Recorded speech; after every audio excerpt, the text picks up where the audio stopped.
Hola, ¿cómo están? Mi nombre es Iván Carrillo. Les doy la bienvenida al noticiero científico y cultural iberoamericano NSC. Acompáñenme en este recorrido de 30 minutos para explorar cómo el conocimiento y la cultura transforman nuestras vidas.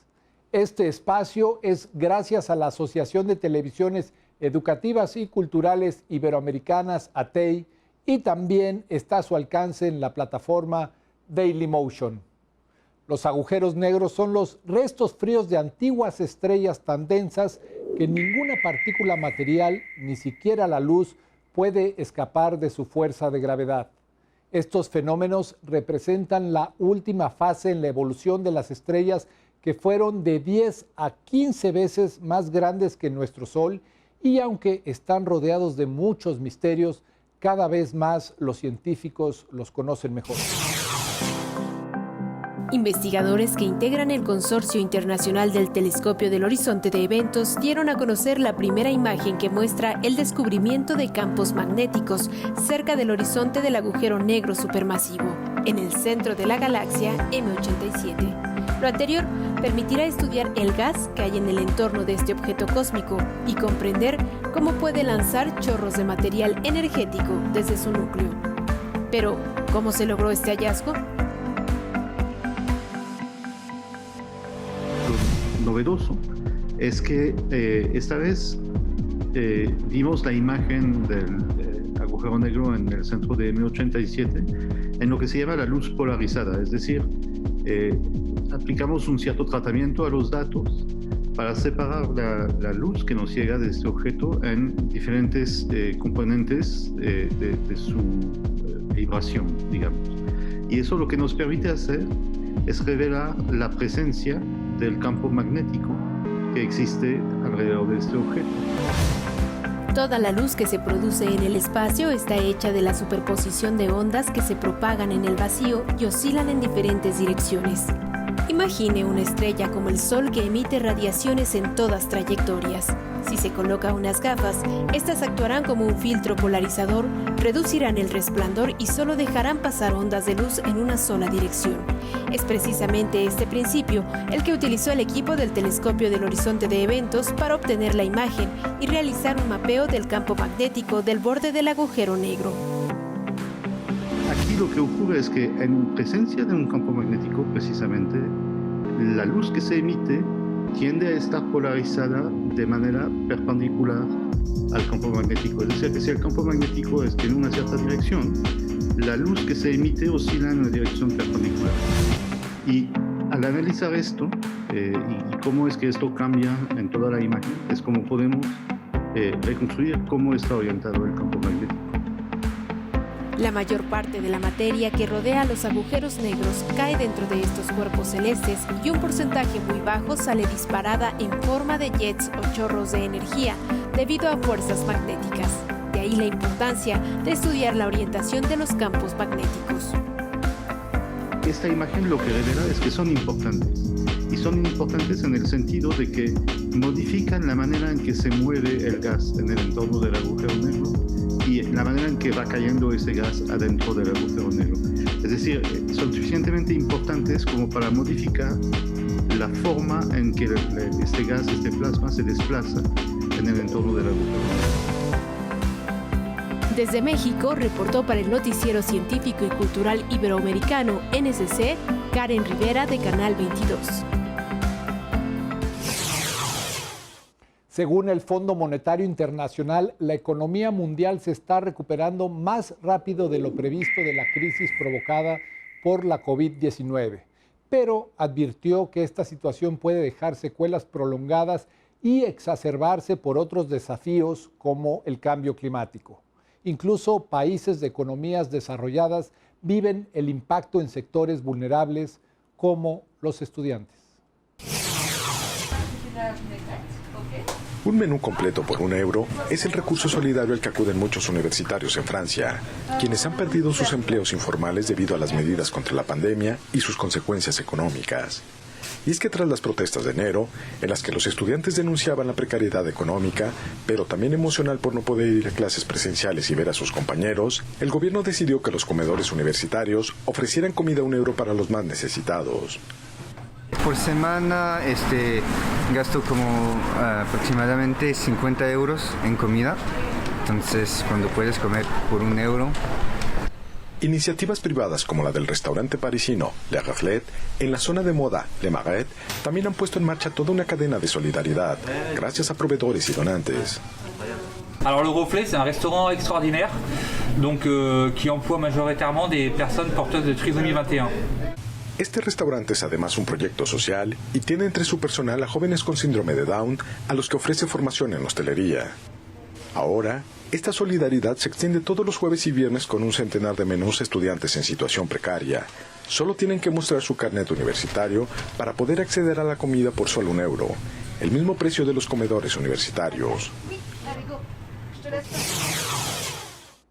Difícil de olvidar el 11 de marzo de 2011, cuando un terremoto frente a la costa noroeste de Japón propició un tsunami que terminaría por golpear la central nuclear de Fukushima.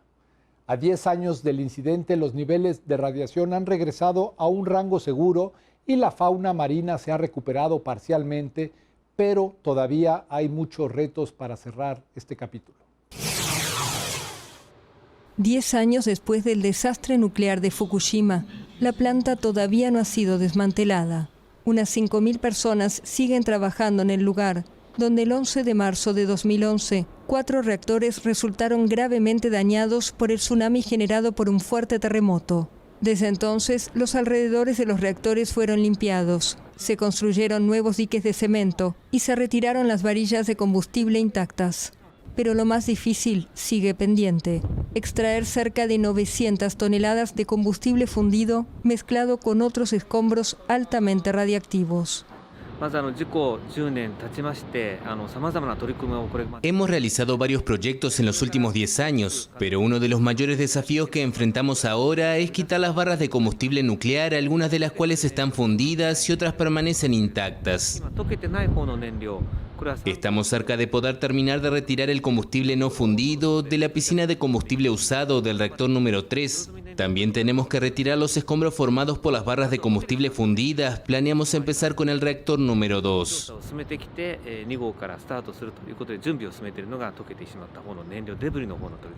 Uno de los mayores problemas fue el agua subterránea de las montañas de los alrededores que penetra en el subsuelo, haciéndose radiactiva.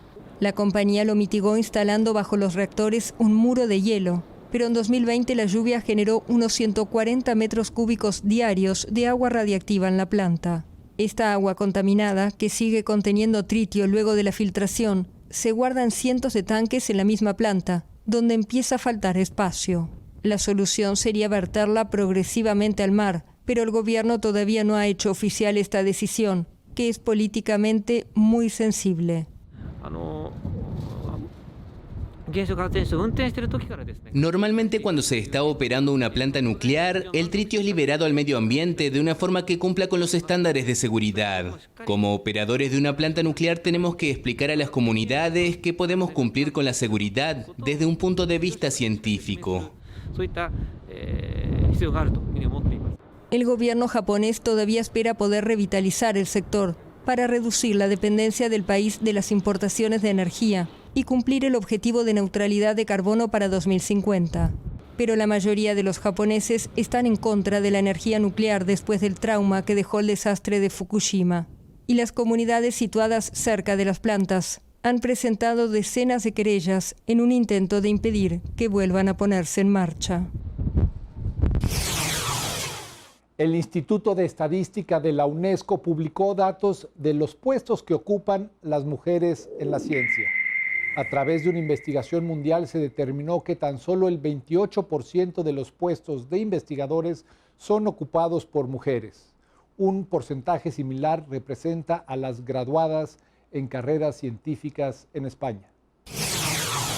Talento femenino para romper los estereotipos de género en carreras científico-tecnológicas, teniendo en cuenta que en España, según un informe de Randstad, las mujeres solo suman el 30% de los graduados en ciencia, tecnología, ingeniería y matemáticas, las llamadas carreras STEM. España, bueno, sí, está cambiando la percepción de ver a una mujer dando directrices, ¿no? Con su casco en una obra o en nuestro caso, en un entorno industrial. Obviamente, cada vez existen más mujeres, es una realidad. Necesitamos normalizar mucho más esa presencia de la mujer en esos entornos. Según informes recientes, solo el 17% de las posiciones tecnológicas están ocupadas por mujeres.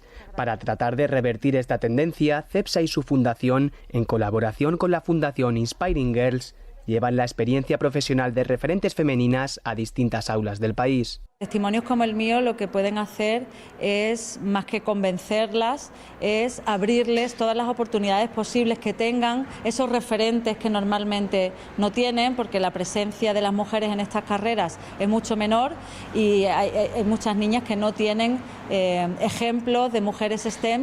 El objetivo es despertar el interés de las estudiantes por las carreras científico-tecnológicas y que la elección de su futuro profesional no se base en prejuicios o en sesgos inconscientes. Desde muy pequeña siempre he soñado con ser astrofísica. Es una charla muy interesante y sobre todo motivadora porque nos ha inspirado a luchar por lo que queremos, a seguir estudiando. Y nos ha demostrado que no importa el estereotipo, no importa ser chico o chica, que lo importante es que tú quieras. Me ha gustado mucho porque me gustaría estudiar lo mismo que ella. La manera de intentar dar respuesta y romper los estereotipos de género en la elección de los estudios y las profesiones es darles modelos de inspiración femeninos en campos actuales con menor prevalencia de mujeres. Iniciativas como esta resultan esenciales para fomentar la igualdad en el futuro, ya que estas disciplinas formativas encabezan las oportunidades laborales en España y la demanda de este tipo de profesionales continuará creciendo en los próximos años. Está usted viendo el noticiero científico y cultural iberoamericano NSC.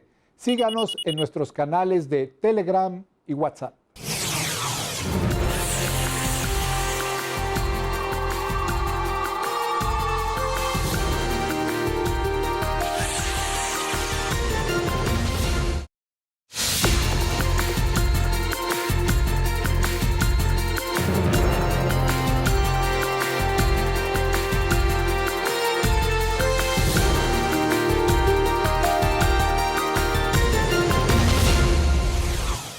Los insectos son una fuente importante de vitaminas, las cuales a su vez son esenciales para transformar los alimentos en energía.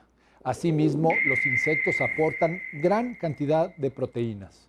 Por ejemplo, mientras que el maíz tiene 7 u 8% de proteínas, el insecto que se alimenta de esta gramínea tiene entre 35 y 40, y un chapulín puede alcanzar hasta el 72%.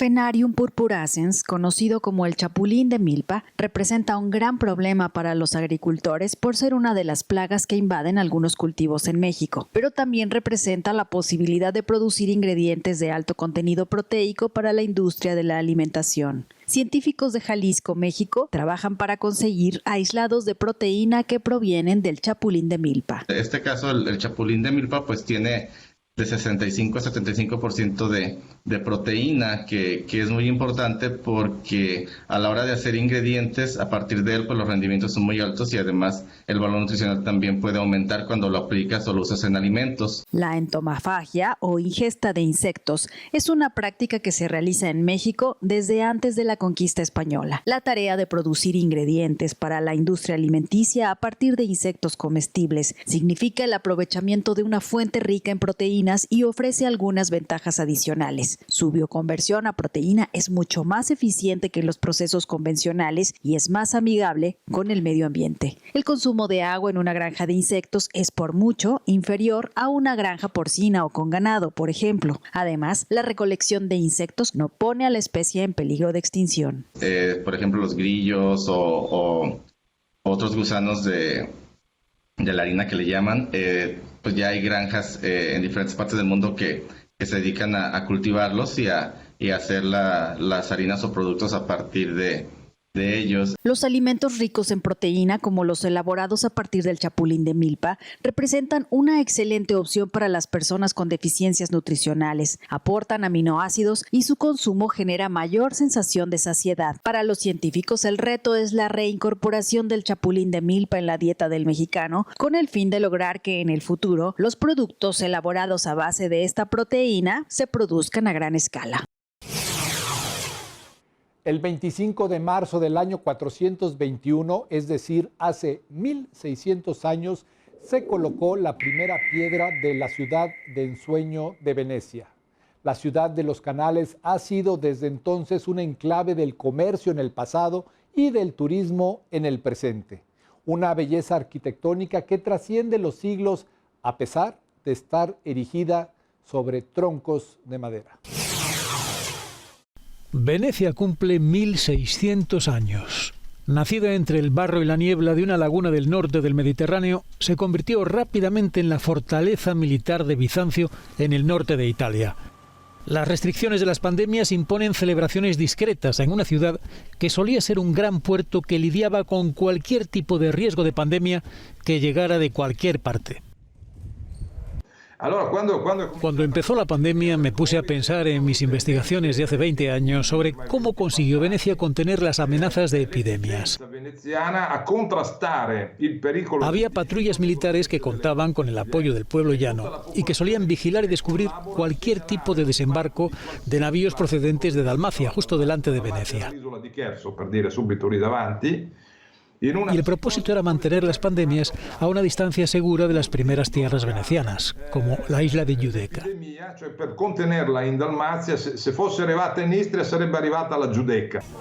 Venecia estableció una especie de fusión espiritual con el mar, no solo basada en el comercio y en un creciente poder militar. Está representada por el famoso cuadro de Giambattista Tiepolo, Venecia recibe los regalos del mar de Neptuno. La República de Venecia se representa como una mujer.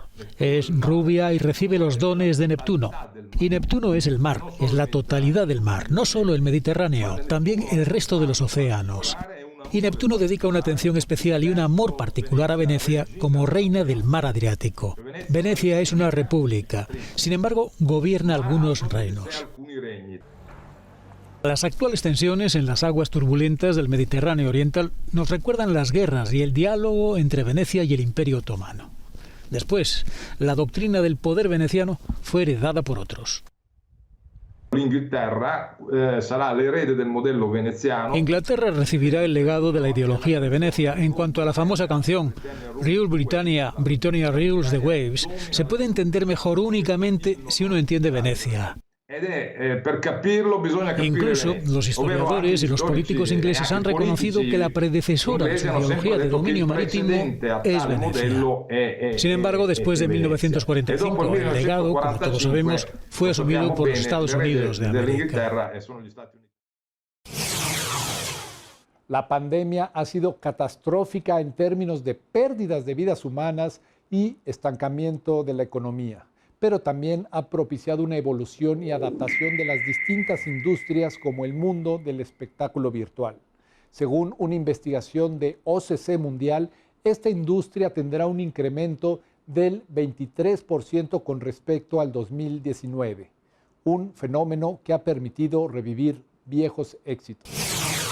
Gracias a la virtualidad, el Festival de Danza en la ciudad ha podido presentar obras de años anteriores, como es el caso de Érase una vez, a cargo de la Escuela PUT, proyecto de Urban Dance, fundada por Richie Sánchez, respondiendo al gusto de los jóvenes por lo urbano. Y dije, esto necesita ser académico, porque cuando yo nombraba el tema siempre decían, eso es de la calle, los chicos lo bailan en la calle, en los parques. Y yo decía, no, esto necesita de verdad ser académico, necesitan tener espacios reales de enseñanza de danza como cualquier otro género de la danza. La obra, que llegó por un proceso de convocatoria abierta al festival, nació hace 5 años como respuesta al talento de varios artistas de la escuela. Cantantes, raperos y compositores se organizaron para presentar un arriesgado formato musical.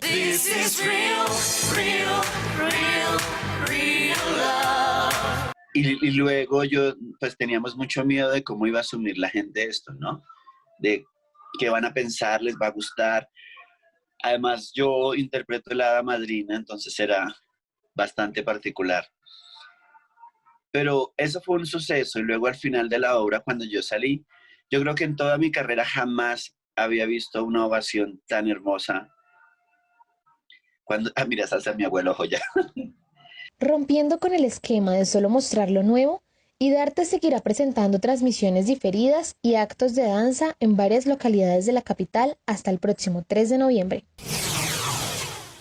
La utilización de distintos lenguajes artísticos como las artes plásticas, la música y la expresión corporal para la asistencia de personas sin hogar le ha valido al proyecto Arte Invisible un merecido reconocimiento. Su coordinadora Felicia Puerta conversó con este noticiero. El proyecto Arte Invisible, Espacios para la Creación Artística, de la profesora Felicia Puerta y la titulada en Bellas Artes Livia Guillem Casany, ha logrado el segundo premio del primer premio Arte y Compromiso para proyectos de intervención social a través de las artes, otorgado por la Universidad Pablo de Olavide de Sevilla. El proyecto, en el que han participado las alumnas Maya Calvo y Valle Ponce, se ha enmarcado dentro de la asignatura Dibujo, Lenguaje y Técnica del grado en Bellas Artes y ha consistido en un trabajo de mediación artística a través de la metodología de aprendizaje-servicio. El equipo ha realizado una serie de talleres junto a los usuarios del Centro de Ocupación para Personas Sin Hogar Sant Joan de Déu de Valencia. Que hemos planteado una mediación artística un poquito más innovadora, que pudiera recoger los distintos sentidos. De ahí que no solo trabajáramos con la parte gráfica o plástica, es decir, la línea, el dibujo, los colores, como un poquito tradicionalmente, sino que entraran también en contacto pues, desde el tacto, haciendo talleres de volumetría con objetos encontrados, resignificando objetos diferentes, o la propuesta también del sonido, trabajar con la vibración. La pandemia obligó a aplazar el proyecto y modificar la propuesta para adaptarla a la situación actual, y aunque no ha sido fácil, el resultado ha sido muy positivo para todas las partes. Era una manera también de despertar a los usuarios de Sant Joan de Déu a otra mirada hacia el arte, pero a su propio ser, a su propia existencia, un poquito lo que consiste la mediación. El arte es como un instrumento que tiene varias funciones y en este caso era un poco pues ese momento de introspección y despertar facultades innatas que todos tenemos. Desde el año 2014, el Vicerrectorado de Responsabilidad Social y Cooperación de la UPV impulsa entre los docentes la utilización de la metodología del aprendizaje-servicio. Se trata de una metodología experiencial, activa, participativa, reflexiva e integral, que permite la formación del alumnado poniendo los contenidos teóricos del aula al servicio de la sociedad. Es bonita esta metodología porque conecta a la universidad con las problemáticas sociales y ayuda a resolverlas, al mismo tiempo que sigue siendo una formación, o sea, un proyecto formativo dentro del currículum académico de la asignatura. El premio otorgado por la Universidad Pablo de Olavide está dotado con 3.500 euros, que han sido imprescindibles para poder llevar a cabo la propuesta de mediación artística con personas sin hogar de Valencia. Se cuenta que Hitler inspiró su emblemático bigote en el de Charlotte, el vagabundo interpretado por el genial Charlie Chaplin. Sea un mito o no, lo cierto es que el genio del cine mudo se encargó de dejar clara su opinión sobre los gobiernos totalitarios en la cinta El Gran Dictador, que ahora cumple 80 años. En esta casa de campo suiza vivió exiliado Charlie Chaplin sus últimos 25 años. Hoy, convertida en un museo en su honor, celebra una exposición especial por el 80 aniversario del Gran Dictador. El objetivo es recordar la que fue su película más arriesgada, con un mensaje de libertad que aún resuena y que se adapta como pocas a la expresión adelantada a su tiempo, al demostrar que se podía hacer humor de personajes tan siniestros ya entonces como Hitler o Mussolini. La película fue también importante en la carrera de Chaplin porque fue la primera en la que no encarnaba a su personaje más famoso, el vagabundo Charlotte, y también la primera en la que el actor, durante muchos años reacio al cine sonoro, tenía verdaderos diálogos. En verdad es un gusto que nos hayan acompañado en el noticiero científico y cultural iberoamericano NSC. Agradecemos a los socios de ATEI que a través de sus plataformas hacen posible este noticiero, al igual que a las agencias informativas AFP, EFE, Notimex, Xinhua, Euronews y Deutsche Welle. Soy Iván Carrillo, los invito a visitar nuestra página noticiasncc.com y a utilizar nuestra aplicación. La próxima emisión, más información científica y cultural.